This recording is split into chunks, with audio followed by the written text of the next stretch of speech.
छोटी सी बात कहने आया हूँ। देखो, मैंने इसके पहले भी कहा है, आप मेडिटेशन किया कीजिए। और जब मैंने इस बारे में बात की है तो एक्चुअल में मेडिटेशन में मैं इसलिए बात नहीं करता हूँ क्योंकि मैंने जिनको गुरु बनाया है उन्होंने मुझे सीधे तौर पे बताया था कि किसी को अपना शिष्य मत बना, डायरेक्ट अपना शिष्य मत बना, और जो बनना चाहता है वो खुद तेरे पास आएगा, फिजिकली आएगा, और तभी तू उसको अपना शिष्य उस मेडिटेशन के बारे में बताने के लिए बना। मेरे पास हार्डली 1 या 2 जन आए थे, और जो आए उनको मैंने उनका जो है कान मंत्र बताया।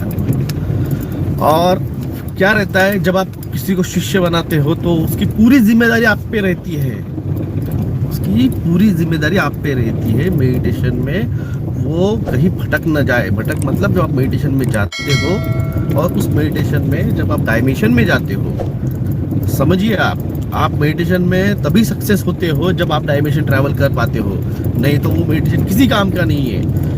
वो सिर्फ और सिर्फ इट्स इल्यूजन, वो एक आप इल्यूजन में है कि आप मेडिटेशन कर रहे हो। ऐसा नहीं है कि मुझे मेडिटेशन ना पता नहीं है, मुझे मेडिटेशन आता नहीं है।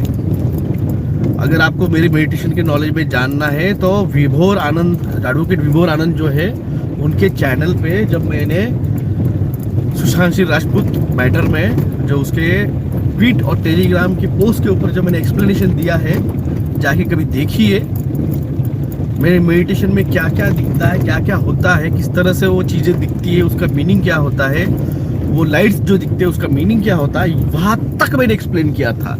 अगर आपको सच में अकल नाम की चीज़ है ना मैं इसलिए कह रहा हूँ क्योंकि यहाँ पे कई सारे हैं जिनको लगता है वो बहुत स्मार्ट है, मगर घंटा कोई अकल नहीं तुम लोगों को।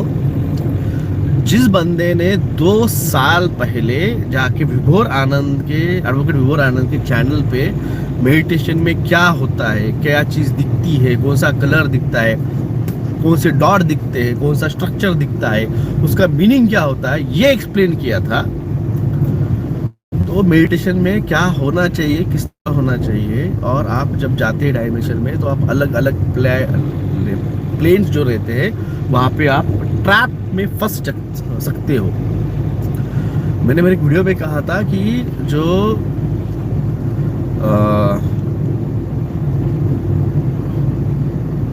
विवेकानंद जी के जो गुरु थे रामानंद तीर्थ, वो एक बार मेडिटेशन में गए और वो ये भूल गए कि हमें वापस आना है, और वो मेडिटेशन में वही रह गए। और उनके जो गुरु थे रामानंद तीर्थ के, उनको जाके उनको खींच के वापस लाना पड़ा। अगर वो नहीं आते थे 72 घंटे के अंदर तो उनकी आत्मा उनके बॉडी से डिटैच हो जाती थी, क्योंकि ये जो है वो आत्मा का और फिजिकल बॉडी का जो है डिटैचमेंट होके वो ट्रैवलिंग रहता है, एस्ट्रल प्लेन ट्रैवलिंग रहता है ये। तो ऐसा नहीं है कि मेरे को पता नहीं है।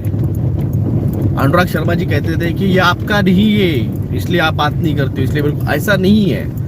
मैंने उनको वो कहने दिया, मैंने सुन लिया, क्योंकि लोगों का मेडिटेशन में वो जो ट्रैवलिंग होगा और उसमें उनकी रिस्पॉन्सिबिलिटी मेरे ऊपर मेरे को नहीं लेनी थी, क्योंकि हाफ नॉलेज ऑलवेज डेंजर। आप उस एस्ट्रल प्लेन में जाएंगे और वहाँ से अगर वापस नहीं आएंगे तो ये जिम्मेदारी गुरु की रहती है। इसलिए मैंने 50 बार कहा है, बिना गुरु बनाए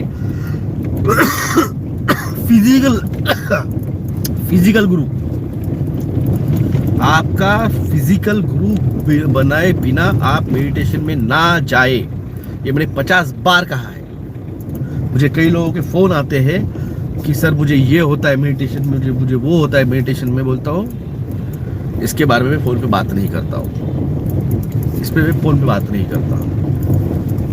अगर आपको सच में चीज़ें समझनी है, ये सीखनी है मेरे से, आइए यहाँ पे फिजिकली आइए, मिलिए, मैं आपको बताऊंगा, सिखाऊंगा।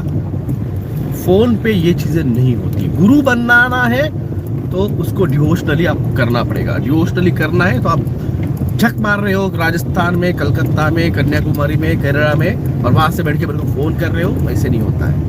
आपको अगर सीखना है यहाँ पे आना पड़ेगा, गुरु बनाना है, समर्पण देना पड़ेगा आपको। बिना समर्पण के ये चीज नहीं होती है। वहां बैठे बैठे आप फोन पे बोलोगे हाँ मेरे को सीखना है और मेरे को जानना है, ऐसे नहीं होता है, ऐसे नहीं होता है।